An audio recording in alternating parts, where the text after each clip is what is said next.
All right, we're back again. We're going to be brewing two beers today.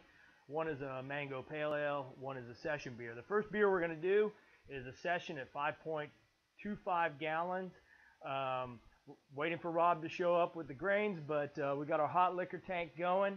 We're looking at a temperature initially at 168, so when we transfer the water to the grains, it will basically drop it down to about 154, 153. We're going to maintain that for about an hour, and then we're going to move it into the kettle and start our boil. All right, we're just waiting on Rob. All right, this is Mark. Rob, he's going to pour the grains into the mash tun. And we're going to get ready to transfer the water.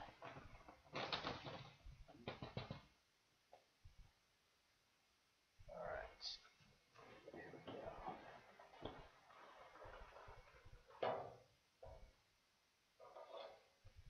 Now we're going to transfer our water. That makes sense, 4 gallons. This is where your mash table is. Basically, you want to keep all the grains wet. This recipe calls for about 4 gallons of water for your mash water. I'm just going to let that drain in there. You just want to keep your grains wet. Mark, you want to hold this for a second? We put the grains in, we put the water in. Now we're going to stir them up for the first time and close the lid. You want to maintain the temperature, close the lid, maintain the temperature.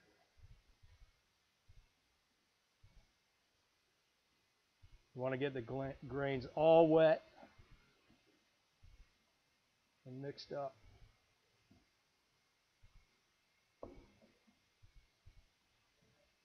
There's a big clump right there.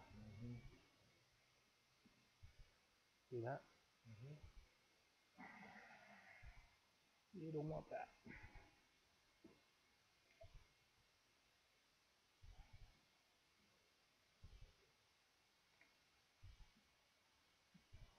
It's clumping so much. See how that dry right there?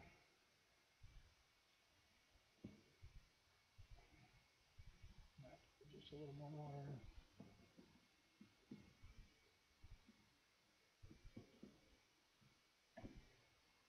Yeah, just a touch more water.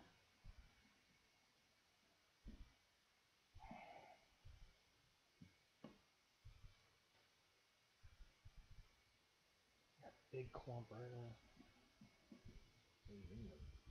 Yeah, get me up to exactly 5. I'll tell you when.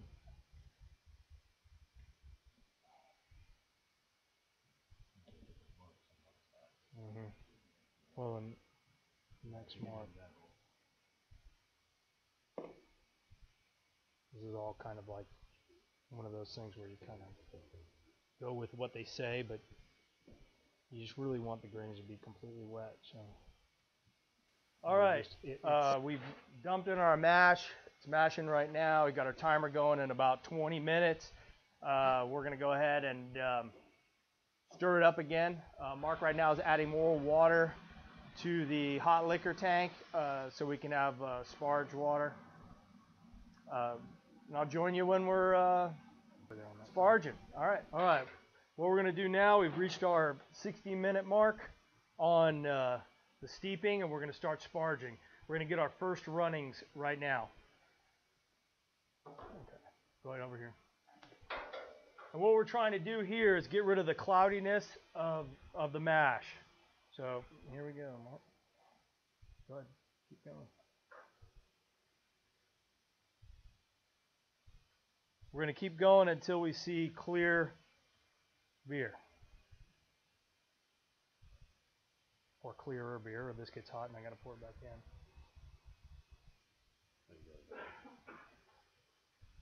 We're going to keep doing this until we get a clear looking fluid coming out.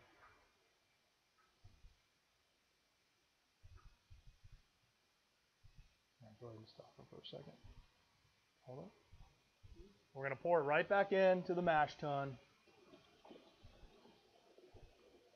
Try not to disturb the grain bed too much. All right, let's go. Yeah.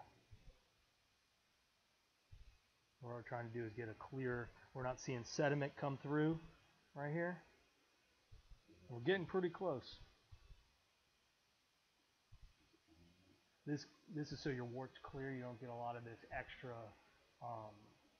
grain pieces, which can cause off flavors. Yeah, we're pouring it back on the top. We're trying to get a clear wort. And we're getting there. Yeah, wort blocking. Okay, go ahead and shut it down. Do one more time. Oh, shut it down first. Shut it down first. Don't want to lose any of this. All right, let's do it again. You're also coming off. That's one of the reasons why we want to do that. These hoses won't stay on there when they heat up, so you gotta be real careful. In fact, I usually put a zip tie on it. That looks pretty good. All right, go ahead and shut it off. All right, now you can lift the lid off the keg. Put that hose down in there and just drop it in there. Okay. Open it. And open it up. And what we're doing is we got it done with our first runnings. Yeah, you want to make sure everything's shut. I made sure of that. Okay. So we got our first runnings done. Now we're putting our sweet wort into the keg. We're going to let that grain bed settle down in the mash tun, and then we'll start sparging to get our volume. Okay, and we're looking for about 7.5 gallons. Okay, so we're in the middle of sparging. We've got our first runnings in our pot, and we're running some water into here, trickling it in. The slower you go, the more sugars you're going to get out of it, the more attenuation you'll have.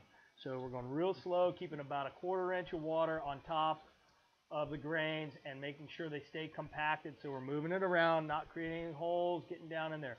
All right, we did have a stuck sparge just a little bit ago. All you got to do, put a little sparge water in, do another first runnings, pour that back into the pot, and you'll get it unstuck. We've achieved our sparging. It's completed. We've taken a sample from our kettle. Let me move around this way. We've taken a sample from our kettle. We put it in our freezer, cool it down to 60 degrees so we can check the OG following the mash so we can see how much percentage we got from the grains. We're boiling. We put our hops in. Not going to give you that number. This is Rob's recipe, but we put our hops in it, and we're going to go for about a 90-minute boil on this one. Okay.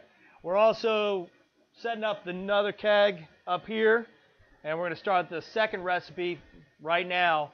We're heating the water up. We're going to put the grains in the mash tun after I clean it, and we're going to start the 10-gallon batch. All right, okay. We've completed our boil, and now we're using our wort chiller to chill down our wort to the right temperature. Kind of comes around here, down into this cooler, which is full of ice, with a little bilge pump, and it's just pumping cold water up and bringing back the hot water back into the bucket. All right, we'll be pitching our yeast here pretty soon.